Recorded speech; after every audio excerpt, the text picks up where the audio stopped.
मृत्यु के बाद 13 दिन की रस्में क्यों होती हैं? नमस्कार दोस्तों, आज के इस वीडियो में हम एक बेहद महत्वपूर्ण और रहस्यमयी विषय पर चर्चा करेंगे। मृत्यु के बाद 13 दिन की रस्में क्यों की जाती हैं? भारतीय संस्कृति और हिंदू धर्म में मृत्यु के बाद किए जाने वाले कर्मकांड, रस्में और परंपराएं हजारों साल पुरानी हैं। इनका संबंध न सिर्फ आध्यात्मिकता से है, बल्कि विज्ञान और सामाजिक व्यवस्था से भी जुड़ा हुआ है। मृत्यु के बाद आत्मा की यात्रा। हिंदू धर्म के अनुसार जब किसी मनुष्य की मृत्यु होती है तो केवल उसका शरीर नष्ट होता है, आत्मा अमर है और वो अगले लोक की यात्रा शुरू करती है। कहा जाता है कि मृत्यु के बाद आत्मा तुरंत अपने नए गंतव्य पर नहीं पहुंचती, बल्कि 13 दिनों तक वो भटकती रहती है। ये समय आत्मा के लिए बेहद महत्वपूर्ण होता है, क्योंकि इन दिनों में वो अपने कर्मों का मूल्यांकन करती है और पितृलोक या अगले जन्म की ओर प्रस्थान करती है। 13 दिन का महत्व। अब सवाल उठता है कि आखिर 13 दिन ही क्यों? शास्त्रों में कहा गया है कि पहले 10 दिन आत्मा अपने पृथ्वी लोक और परिजनों से जुड़ी रहती है। 11वें दिन से आत्मा धीरे धीरे पितृलोक की ओर अग्रसर होती है। 12वें और 13वें दिन विशेष कर्मकांडों और श्राद्ध से आत्मा को शांति प्रदान की जाती है। इसलिए 13 दिन का समय आत्मा को मुक्त करने और उसके अगले लोक की यात्रा को सहज बनाने के लिए सबसे उपयुक्त माना गया है। पहले 10 दिन की रस्में। इन दिनों में मृतक के परिजन प्रतिदिन पिंडदान और तर्पण करते हैं।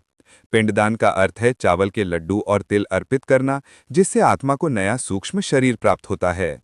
तर्पण का अर्थ है जल अर्पित करना, जिससे आत्मा को तृप्ति और शांति मिलती है। शास्त्रों में कहा गया है कि इन 10 दिनों में आत्मा बहुत संवेदनशील होती है और उसे अपने परिवार के आशीर्वाद और सहयोग की आवश्यकता होती है। 11वां और 12वां दिन। 11वें और 12वें दिन विशेष हवन और श्राद्ध किया जाता है।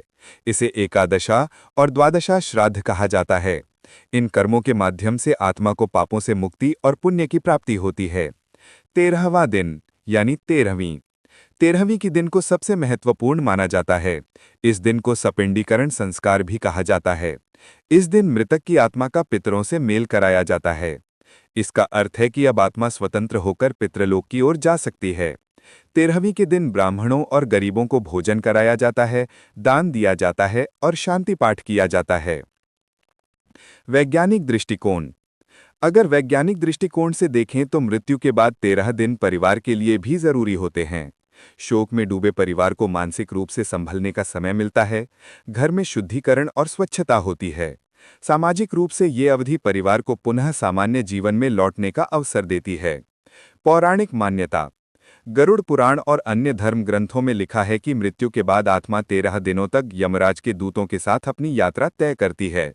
इन दिनों में उसके कर्मों का लेखा-जोखा होता है। इसीलिए परिजन दान, पुण्य और मंत्र जप करके आत्मा की मदद करते हैं।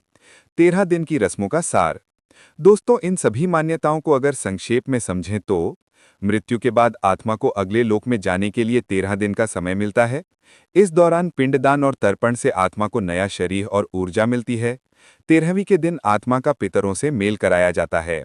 ये रस्में न सिर्फ आत्मा के लिए बल्कि परिवार के मानसिक संतुलन के लिए भी जरूरी हैं। मृत्यु जीवन का अंत नहीं, बल्कि एक नई शुरुआत है। 13वीं की रस्में आत्मा को अगले लोक में जाने का मार्ग दिखाती हैं और परिवार को शांति और संतोष प्रदान करती हैं। नमस्कार दोस्तों, उम्मीद है कि आपको ये जानकारी पसंद आई होगी। अगर आपको ये वीडियो अच्छा लगा हो तो कृपया वीडियो को लाइक कीजिए, अपने दोस्तों और परिवार के साथ शेयर कीजिए और हमारे चैनल को सब्सक्राइब करना ना भूलें, ताकि ऐसी ही और धार्मिक और रहस्यमयी जानकारियां आपको मिलती रहें। धन्यवाद। क्या आप चाहेंगे कि मैं इसी टॉपिक के लिए SEO friendly description plus tags plus 5